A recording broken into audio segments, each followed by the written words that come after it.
You're listening to the Joe Kamo Show. Real sports, real talk.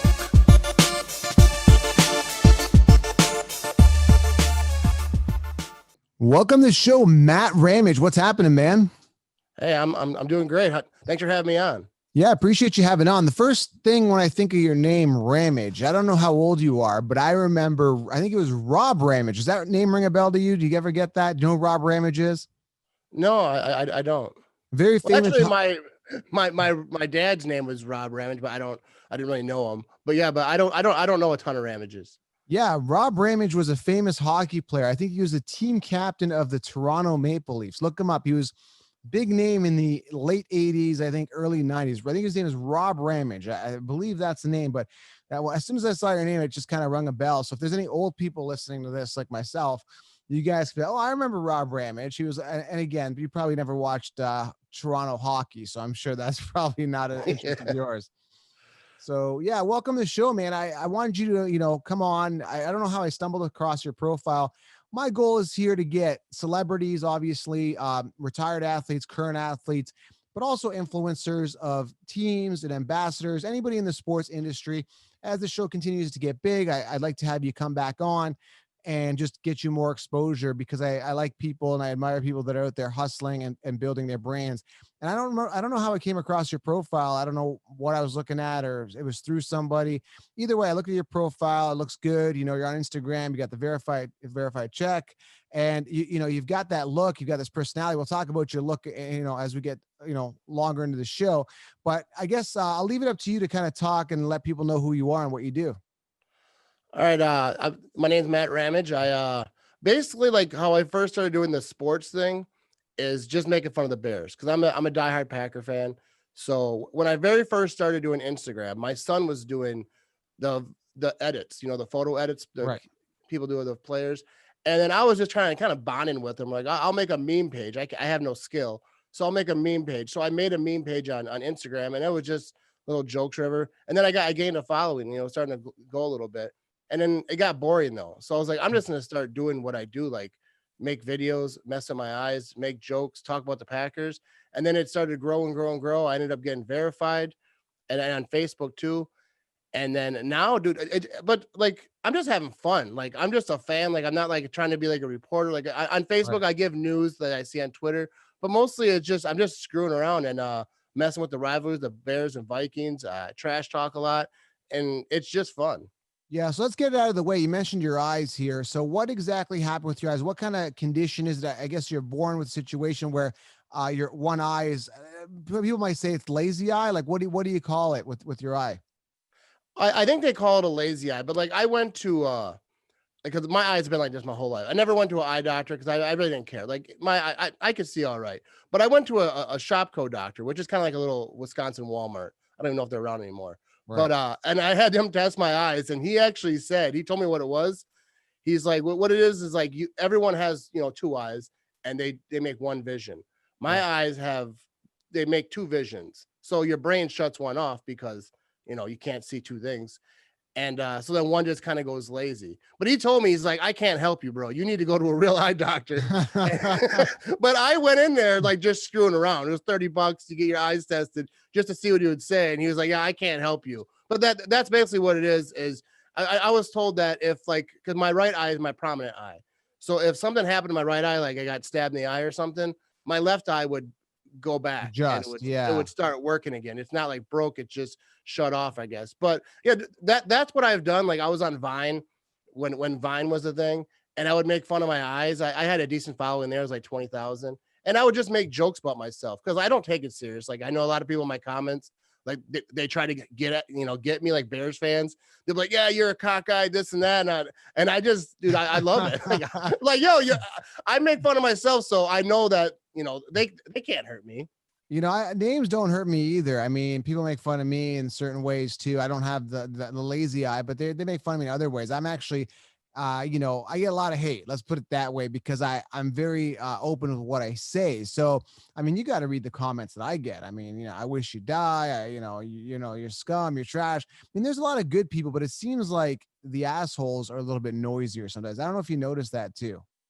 Oh yeah, I definitely, because like like I say, I trash the Bears, but I also am like friendly with a lot of Bear fans on Instagram. We go back and forth. It's trash talk, but it's not hateful. Then there's some people that come in hot, like like your mom's this and that. I hope you die. Like the same thing. People message me like horrible things, but like I don't take it serious. But like I'll trash talk, but I don't do it personally. Like I'll talk about your team. I'm not talking about your family. Like people on Facebook try to search out my personal Facebook, get pictures of my family and post it, and they try to make memes and like they're just crazy. Like, but yeah, that's the internet though, man. They go extra on the internet. Yeah, I was talking to Andy OD. She was on the episode before you, and she's an attractive girl, and she's on Instagram and all the platforms, and she gets a lot of different DMs, man. And it's we're judged by our looks. If she's attractive, she gets hit on, right? If something looks off with us, we get picked on, right? Hit on, picked on, whatever.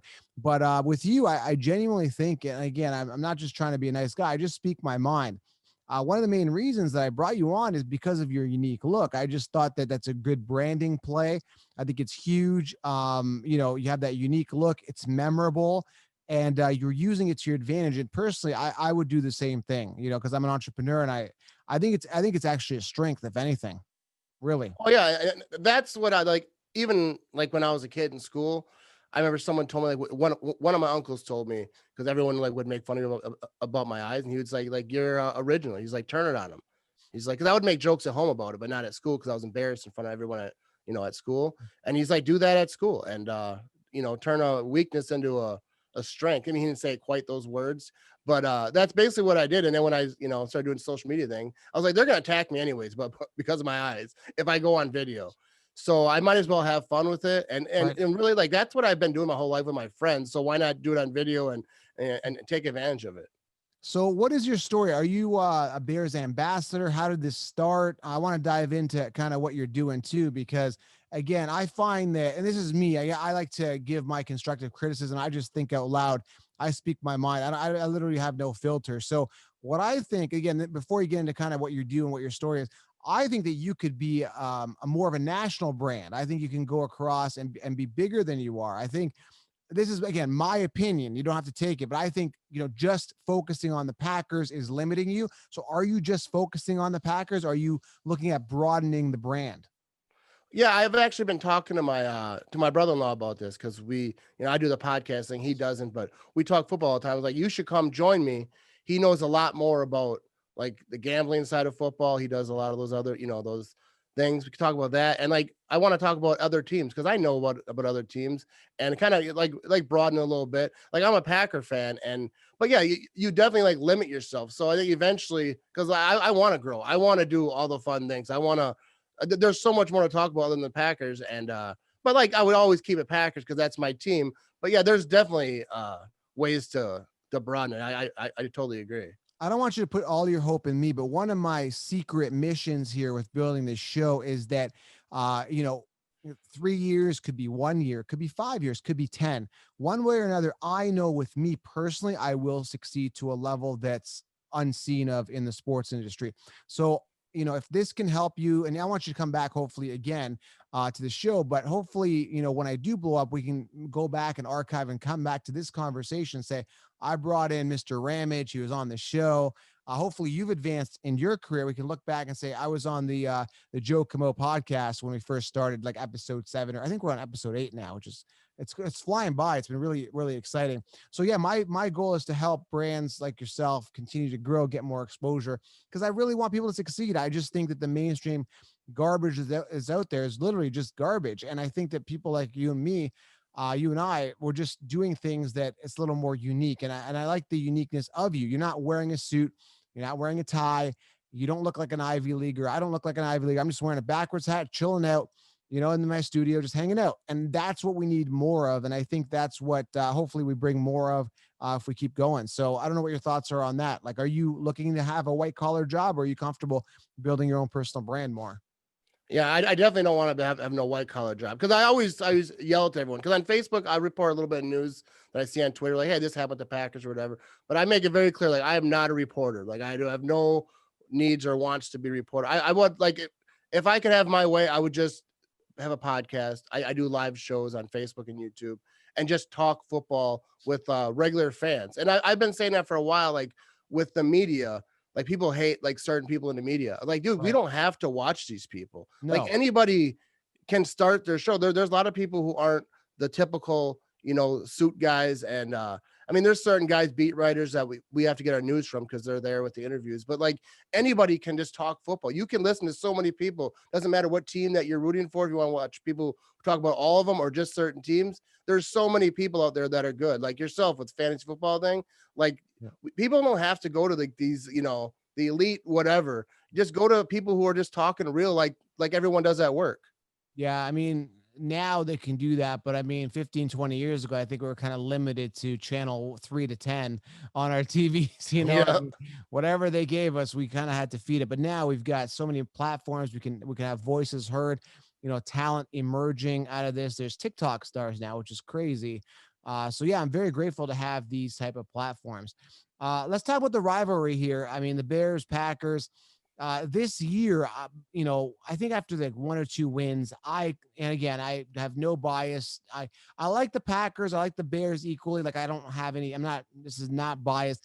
I looked at the Bears and I called them fakers. I don't see anything on that team that's like jumps out at me to say that these guys are a 5-0 team or anything like that. Foles is a guy, he's like the little engine that'll move the ball down the field, get you some points. The defense will probably hold you in some games, but I'm not sold on the Bears at all. I think the Packers have a good shot this year, but it depends on which Aaron Rodgers shows up. So kind of want to talk about the Bears first.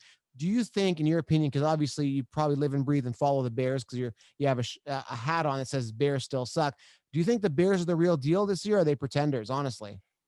I think that they're the second in the NFC North, but I've been saying that they're pretenders like all season. Even when they had that great record, I said wait till they start playing these legit teams, and the Packers' schedule got softer at the same time as the Bears got harder. So I knew that the Packers were going to make a spread. But yeah, I don't believe that the Bears are legit. Even Bears fans I argue with, they kind of say the same thing. Like, yeah, and like we'll see what happens at the end of season, Right? Because I think that there's potential there, but I just don't think with like Nick Foles, I don't think he's the answer. And I actually like Nick Foles like for the Eagles, but I think that if he gets hot, like he can do some stuff.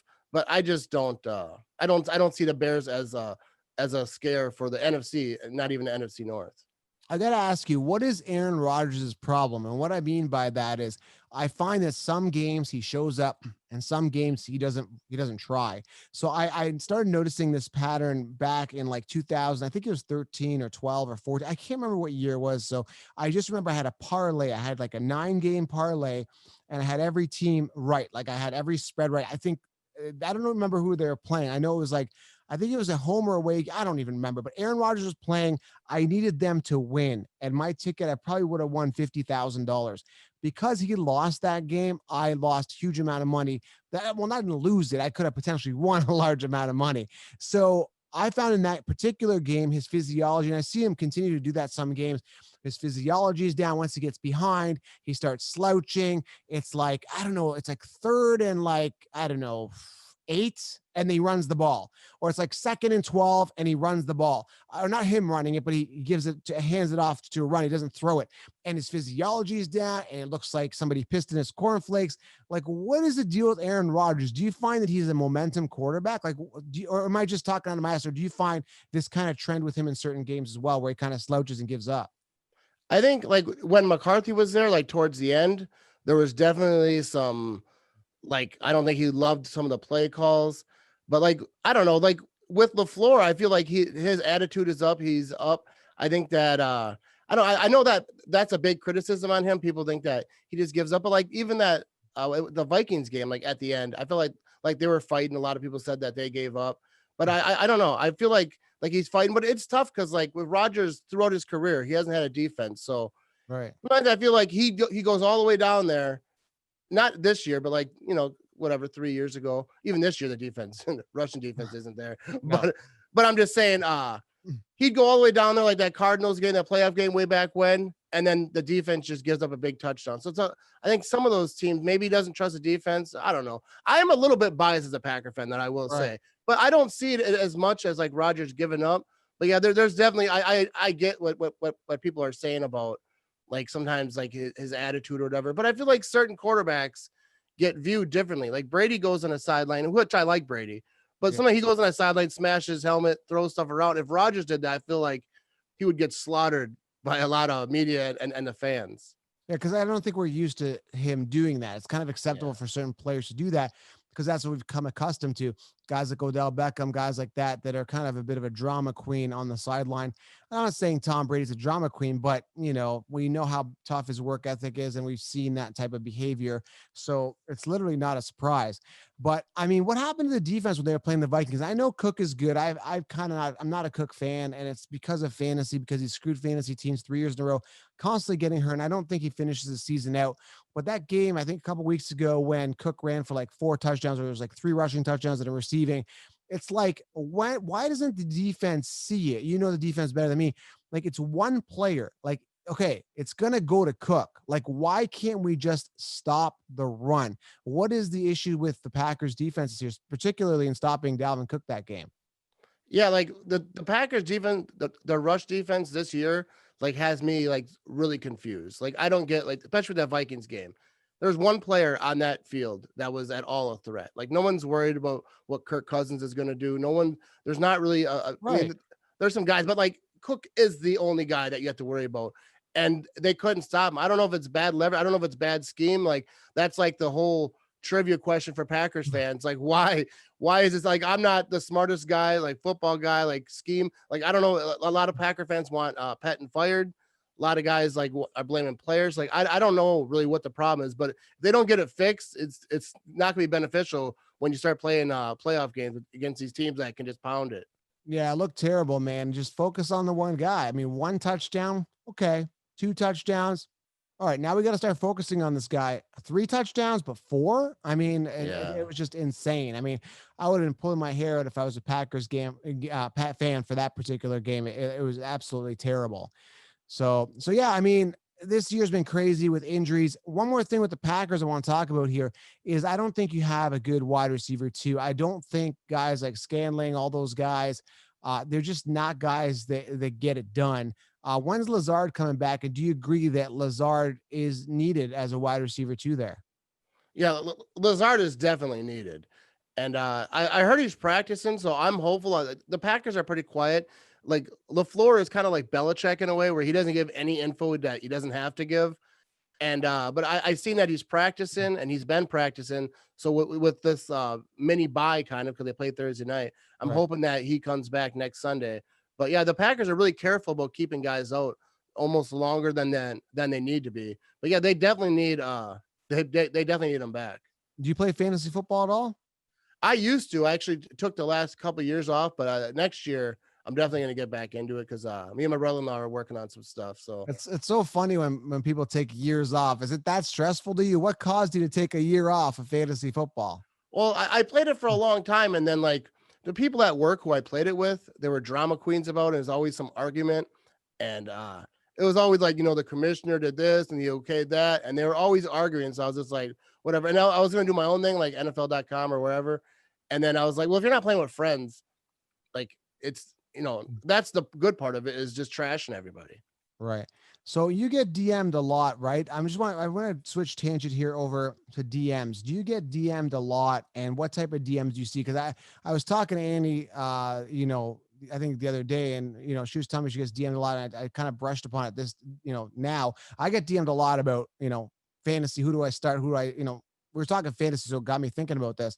So what kind of DMs do you see? And is there insults about the eye in the DM, or is it just strictly hey man, like Packer talk, or is it just hater Bears fans? What type of stuff do you see in your DM?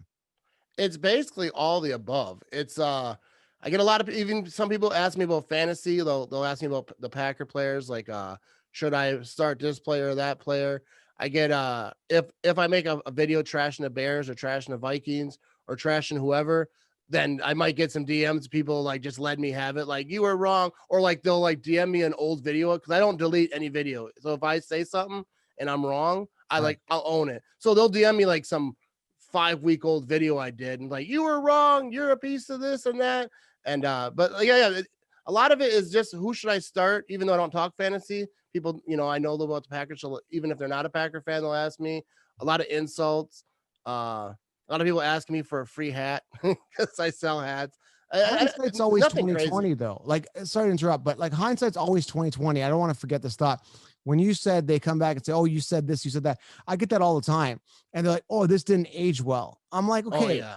but the funny thing is, I was right about 90% of the other stuff, and then you're pinpointing the one or two things I got wrong. Do you notice that too? You're right and accurate. You can call a win. You could predict the score. If you went right now and predicted the next, set of wins, Packers are going to win the next 4 straight.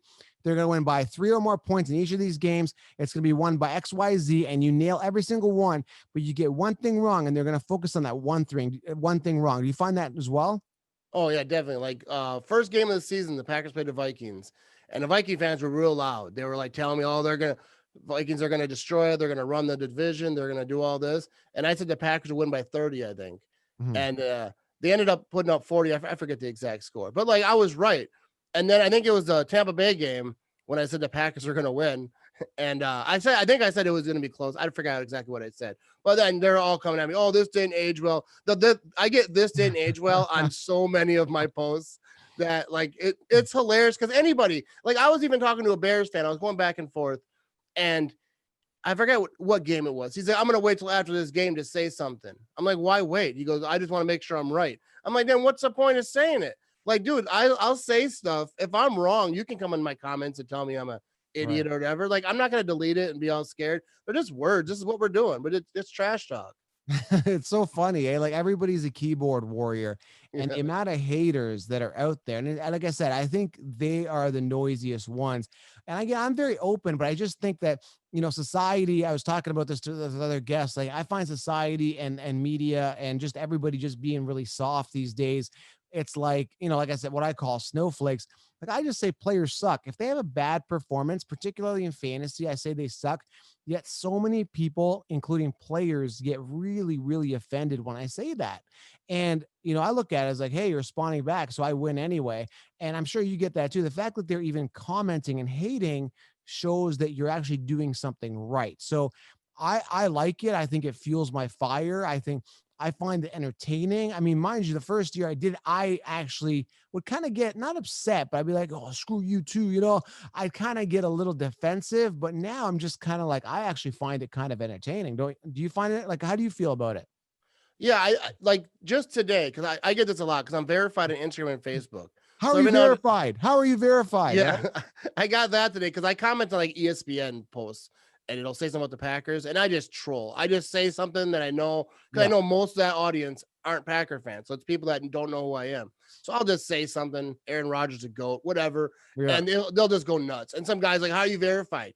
Nobody knows who you are, this and that." And so I responded, and he was like, "No, I wasn't. I didn't mean it like that." He's like, I'm sure a lot of people know you." And then he like switched up because like I responded. I was like, "No, dude, if you want to tell me I suck, it's fine. Tell me I suck." But yeah, but dude, that's what the internet is. Like people hate, and a lot of time when they hate, if you respond and they're like a Yeah. little bit nice, they back up. I just test it out. I'm like, "All right, have a good day." Like, "Oh, I'm sorry, I didn't mean it like that." And it's like, Yeah, I yeah, mean, yeah, because they don't really know you. And like I said, I was telling another story, and it's like I met people in real life, sometimes people in my industry, after they hated on me on Twitter. That's a totally nice people, like and nicer people in person, but online it's so much easier to write something negative towards somebody, right? oh, it is like people like, dude, like just keyboard warriors. I think it's some people are just trolling. It's entertaining, but like if you're gonna do that and they respond, keep the same energy. Like don't like switch and be like, "Oh no, I'm sorry." Like because I don't come at people. Like if someone says I'm an idiot or I'm cross-eyed or this or that, like I don't come at them like, "Oh you." I just kind of like say something nice or just joke around with them or like it's not that serious. Like that's my point of leaving those comments is to get people to come at me. So like when they do, I feel like I won. Yeah, I was thinking you do like a bunch of different faces too, right? Like you could I'm going off on a tangent. I'm thinking about what your next plan is moving, 3 to 5 years down the road. I had a couple ideas moving forward for you.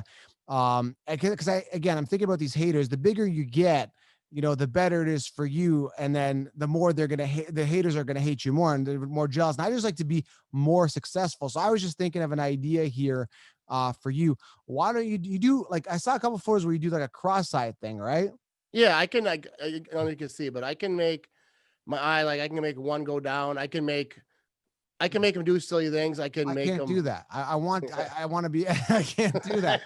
But you should do like photos of that and like tag players and stuff. Now, has any of the players like Aaron Rodgers, any of these guys come up to you? Like, have they I mean, guys like that big, they don't really tend to comment. I find the youngest guy I do. I've had Lamar Jackson, Kyler Murray respond back. He actually ended up blocking me because he was prioritizing reality football over fantasy. And I like fantasy, obviously.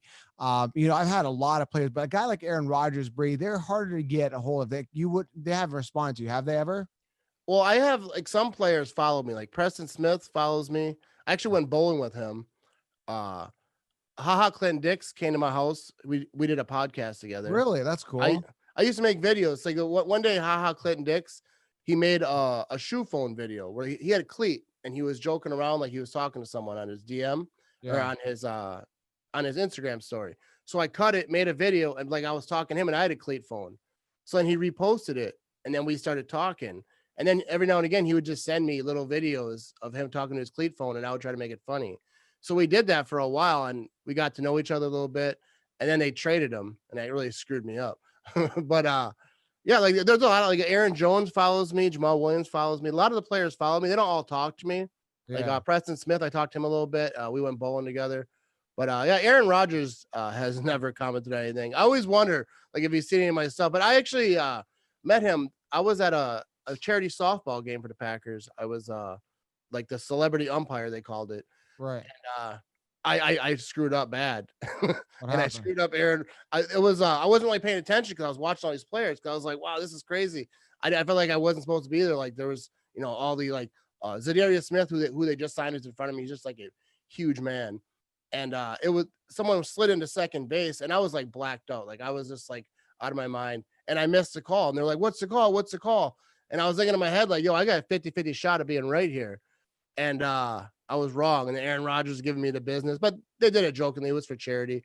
Yeah. And yeah, Devontae Adams. And actually, Devontae Adams messaged me later on Instagram and said that was all in fun, but I felt horrible, like totally screwed up the game. And they were laughing at me, like they didn't take it serious. A lot of them were laughing because I was shook. I was just sitting there like, oh my god, my life's over.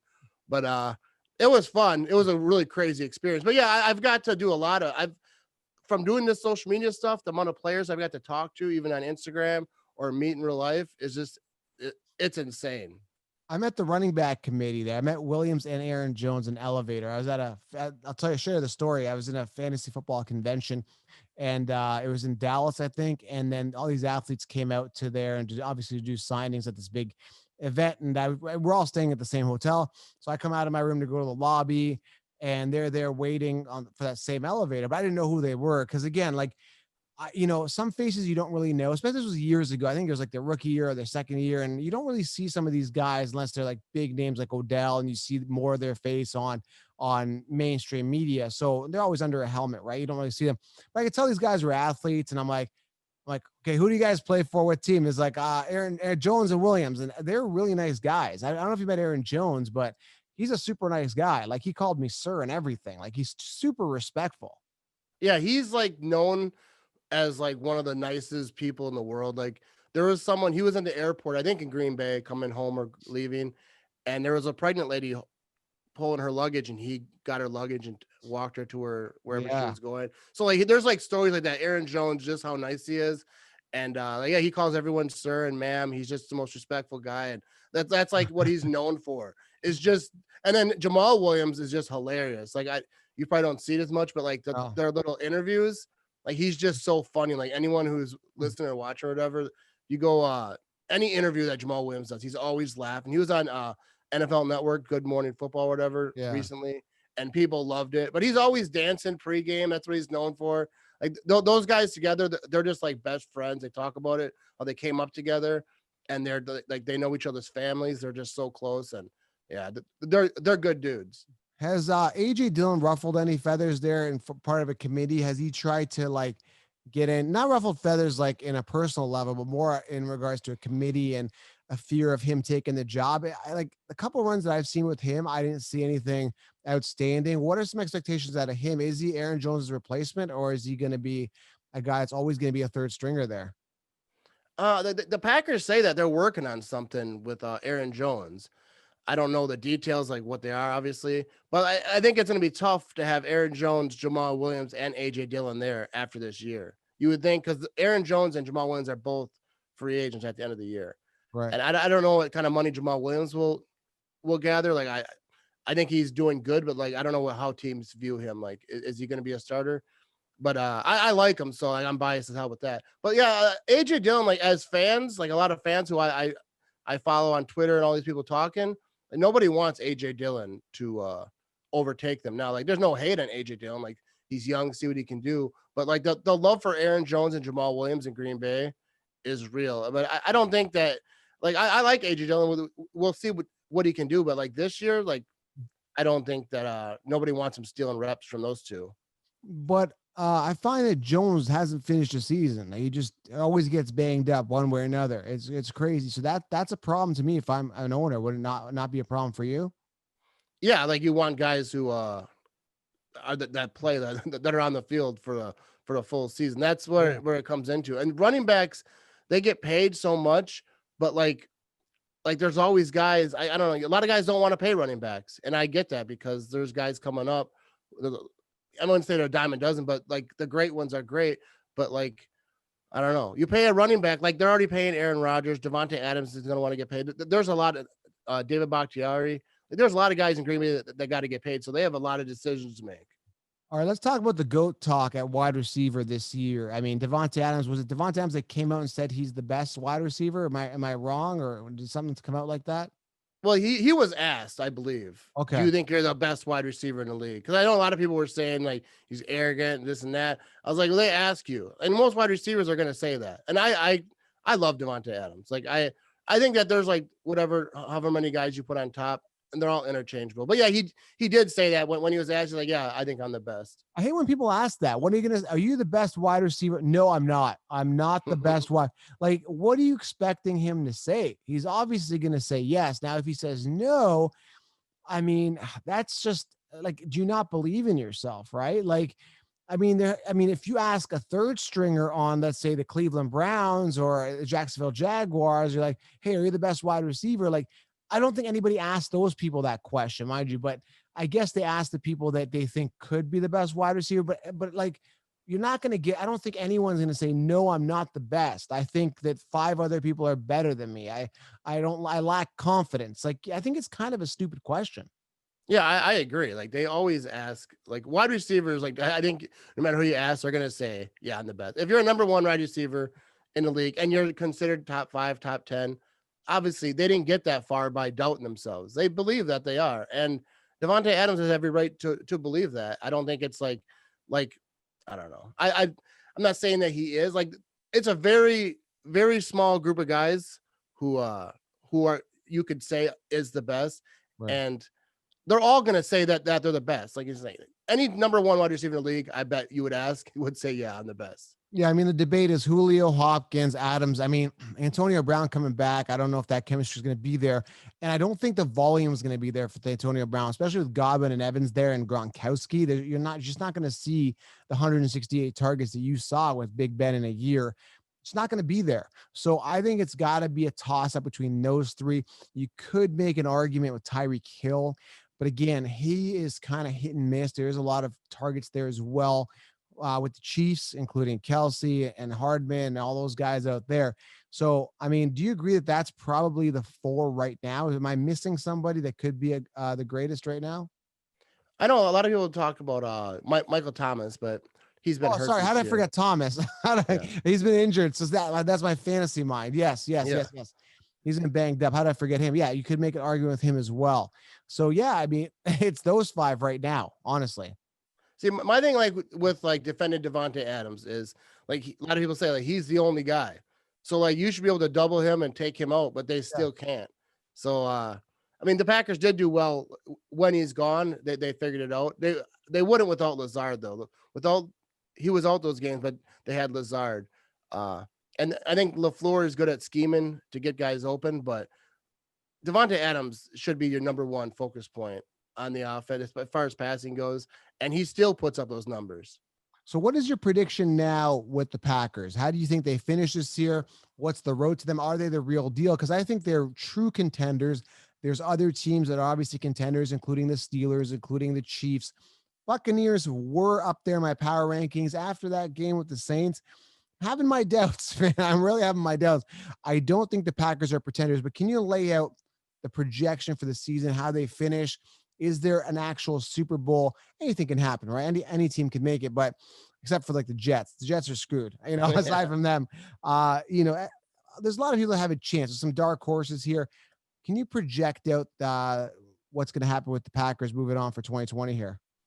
I think it all depends on stopping the run. Like they could get all the way to the playoffs because I always tell people just like I forget I forget what coach you said. Marvin Lewis, was it? He used to say just get to the playoffs. So if the Packers get to the playoffs, they get hot. That most teams that go to the Super Bowl from the NFC lately, it seems even when the Packers in 2010, they just got hot at the right time. So if they can get hot, and I think that they can beat any team in the NFC. I'm not saying they will, but I think that they can if they're stopping a run, because that's my biggest concern. They get to the playoffs and they play a team that's what teams are going to do to the Packers offensively. They're just going to run the ball. They might not throw the ball. So until they prove that they can stop the run, right? Yeah, I'm hopeful they're going to win the division. I think they're going to come in either 1 or 2 in the NFC. It depends because I think there's 3 teams tied, and the Packers are losing all the numbers. So they beat the Saints, lost to the Buccaneers. That's what's just really confusing because that's like a triangle there that they beat up. I wouldn't say beat up, but they beat the Saints, lost horrible to the Buccaneers. Saints beat the Buccaneers bad. It's like, how do you figure that out? I know. It's messed up, especially if you bet like that. That's where it gets frustrating. Like, okay, I'm going to place a bet now.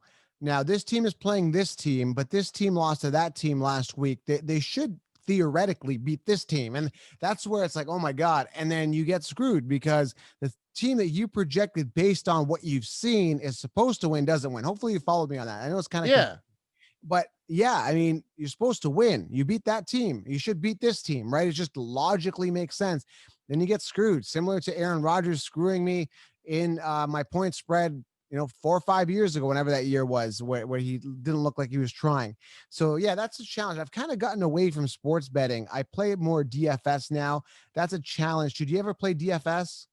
No, I haven't. I was saying, I was talking to my brother-in-law about like he does all that stuff. I don't know exactly what he does, but he does a lot of stuff, and I want him to teach me because he's winning some money. So I was like, you need to teach me how this stuff goes, and then it's something to talk about on the podcast, and we're gonna do some stuff. But yeah, I definitely got a lot to learn with that. Yeah, in sports betting or even in daily fantasy sports, you pick players, right? Like it's kind of like fantasy, but you play it daily, right? For people that don't know, you select these players, but sometimes it's literally like a coin toss. Like it's very hard to project certain players. Like I'll pick a lineup. Okay, I got my quarterback, I got my running back, I got my wide receiver. I got everybody goes off. Let's say you're in a guaranteed prize pool, which is like a pool of like 500,000 people all selecting certain players, right? So if I have a roster where all my players goes off, so let's say Aaron Jones has a 40-point game. I play Aaron Rodgers as my quarterback. He has a 30-point game. I have Robbie Anderson as my wide receiver. He has a 25-point game. My team is good. And then one wide receiver on my team doesn't do good. He puts up 2 points or 3 points. Then you have another guy who's playing against you in that same pool. He has the same roster as you, but he swapped out that one player, right? So that player that crapped the bed for me, let's say Tyreek Hill, he has Michael Thomas in that wide receiver slot. He has 3 more points than me. Then that kind of voids my team pretty much. I don't finish on top. It's so hard. It's so hard. You get all your players right, one player wrong, and you could lose. That's if you're in those big pools with a lot of people. Now, if you play in smaller pools, you have a better chance of winning. But that's tough. And then, like we said, betting is tough. Like if you said your brother-in-law is going to get you into it, it's so challenging because again, any given Sunday, this team upsets that team. And it's like, imagine if you had bet on, the Saints and the Bucks. I don't remember what the spread was, but I think the Bucks were, and I could be wrong this past week. I think the Bucks may have been a 4-point favorite, I believe. If that's the case, I mean, you would have lost big time. You could have bet, Buccaneers to win straight up, or you would have lost, Yeah, I actually thought the Bucks were going to win. So if I was a betting person, I would have. I'm not sure how to bet on that game. That was a tough one. But if I was gonna, I would definitely have picked the Bucks to win. Well, even like Packers Vikings that the Packers just lost. Like, who would have thought that was gonna happen? Like, No. even if it's a rivalry, so I get people are gonna say, well, they're gonna play tighter, but Yes. nobody would think that what happened is gonna happen. So like, yeah, it's so wild. Like the NFL is wild. It's wild. It is any given Sunday. It's momentum games, like swing games. If they have one game, are they gonna come bounce back? Are they playing strong? And I found somebody die, because sometimes I find that when somebody in a family member dies from a team, I find that they kind of play for that player or that player's family member, and like there's certain variables that are kind of unforeseen or seen prior to the game that infect the game, whether it be weather as well and stuff like that. But there's just so much to it. But one thing that it is weird with the odd makers, I don't think you know too much about sports betting, is how close they do actually get it for most of the time. Like if the over under is over 57 points, they get pretty close to that point. So like the odd makers, the bookies, they do a really good job overall predicting how close these games are going to be. I think it's remarkable.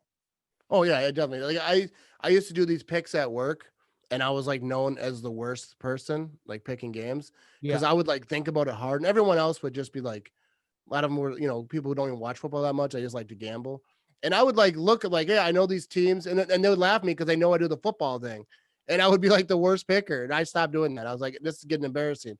No, but yeah, it's tough picking games, and like I'm not really great at it, but it's the NFL. Like you never know. Yeah. So what is the 3 to 5 year plan for Matt Ramage? Are you branching out to a national brand? Do you want to grow the brand bigger? Are you focusing more on football, Packers particularly? Are you going to be going to more games? Are you getting like, first of all, do you have season tickets at all? Do you go to games? Well, I went to 4 last year. The Packers are 4-0 at Okay. Lambeau Field when I was there last year. This year, obviously, we can't go. That not going to games really is a damper. Not even just I like going to games, but it's like as a following. Like I go live, I talk to a lot of fans and Packer fans. Like Yeah. it's just so much fun. So it's a big damper for me, not just personal, but as I grow, because just being at Lambeau Field ups it so much. Yeah. But no, I'm not a season ticket holder though. And like again, your look is distinguishable. People will know you and like, hey, there's Matt. So I say keep posting, keep grinding it out. You'll be seeing. So what is the plan? 3 to 5 years for you? Well, I just started doing a live show. I just like I upgraded, got this microphone, I got a camera here. Probably not as good as the camera that you're working with, but I'm slowly trying to get up my stuff, trying to figure out this live show, trying to bring my brother-in-law into it. But like yeah, I want to do like a lot more podcasts, different themes, like kind of like what you're doing is like branch off a little bit, have one show that's focused on the gambling part.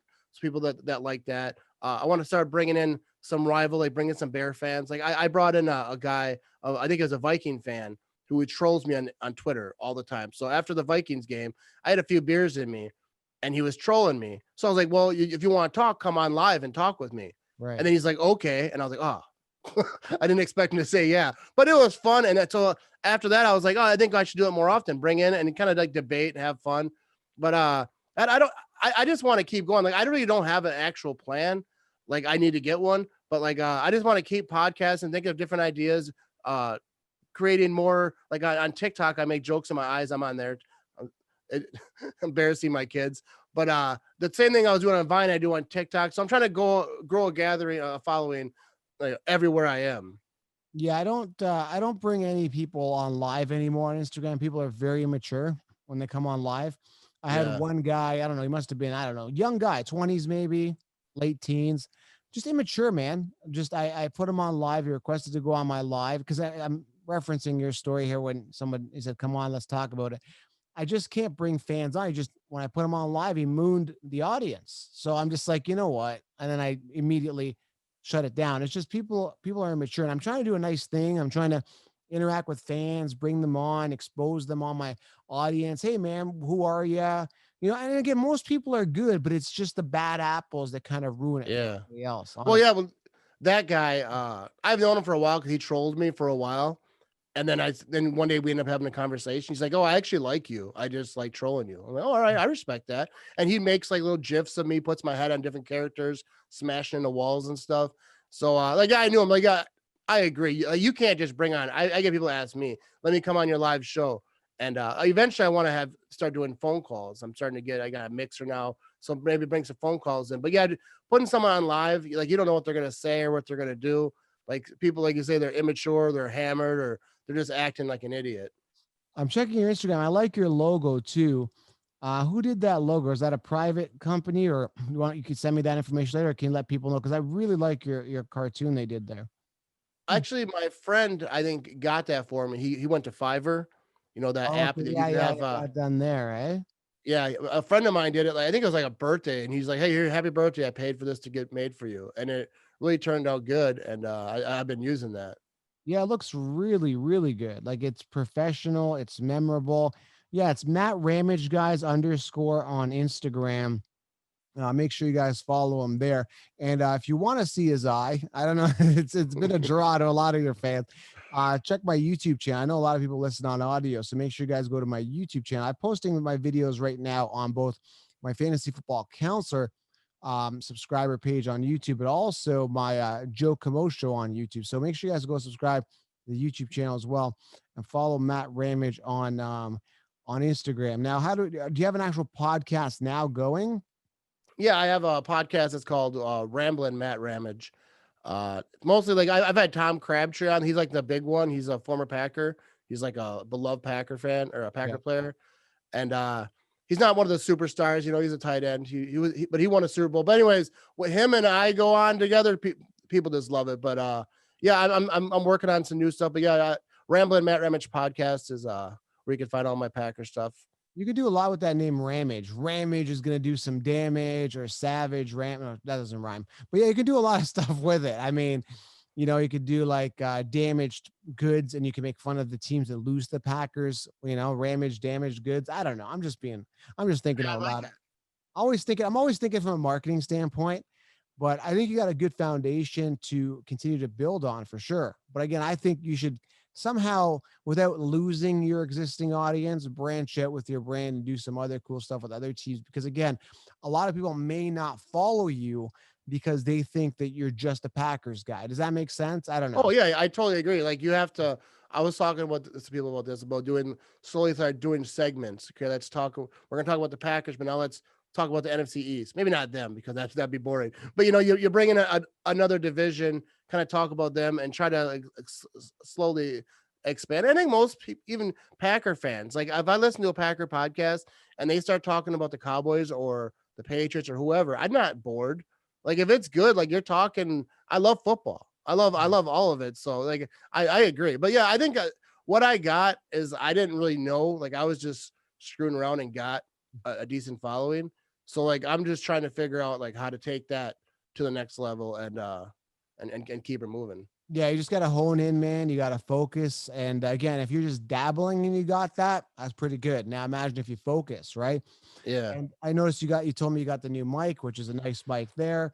Yeah, you just got to keep adding to your arsenal. But I found I jumped to this mic, about a year after I was using the Blue Yeti, jumped to this mic, haven't looked back. It's an excellent mic, the Shure SM7B mic. It's great. It omits any surrounding sound. It sounds great, man. I think you sound pretty good. We'll have to listen to this after for sure. Yeah, I'm pretty. Yeah, the mic before this was trash. Like it was like one of those $45 mics you buy on Amazon. So like when I upgraded, it took me like a long time to figure out how to use it. Yeah, I got the mixer. I'm not a real technical guy, so I was watching YouTube for like 2 weeks trying to figure out how to get it going. But I finally got it. All right. Well, Matt, I appreciate you being on, man. Matt Ramage, guys. Make sure you guys follow him on Instagram. He's available everywhere. And where's your podcast available? On iTunes, Spotify, everywhere? Yeah, iTunes, Spotify. I'm on Facebook too. I got a decent following there, and yeah, there it is, Rambling Matt Ramage. All right, man. I'll leave some links here below on the YouTube channel, guys. Thanks, Matt. We appreciate you being on, man. Hey, thanks for having me. All right, guys. Make sure you subscribe, and we are out, guys. Appreciate you.